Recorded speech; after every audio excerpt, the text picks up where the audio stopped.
محرم کې موږ له سکول پکار دی موږ بسګو نو موږ تاسو لپاره بدی کې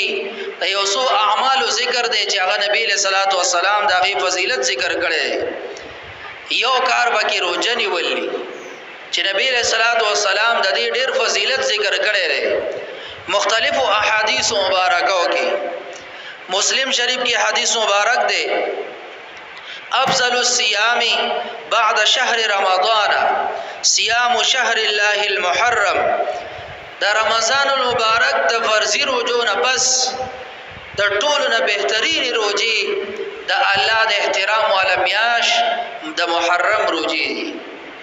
عبد الله ابن عباس رضی الله تعالی عنہما نے روایت ہے غنیت الطالبین کی قال رسول الله صلی الله علیہ وسلم من صام يوما من المحرم فله بكل يوم 30 يوما سوچ چې د محرم یو روزه نسی الله به د یوی میاشتې د روزو ثواب ورته ورکړي یو روزه د یوی میاشتې په بدل کې بیا د دې میاشتې په ټولو ورځو کې الله تبارک وتعالى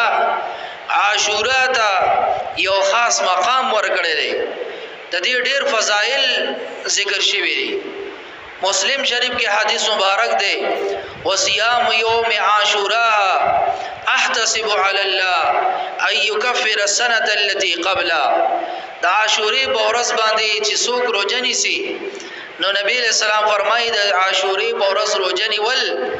زبا الله باندې دا ګمان او یقین کوم چې الله به د هغه د تیر شوی کال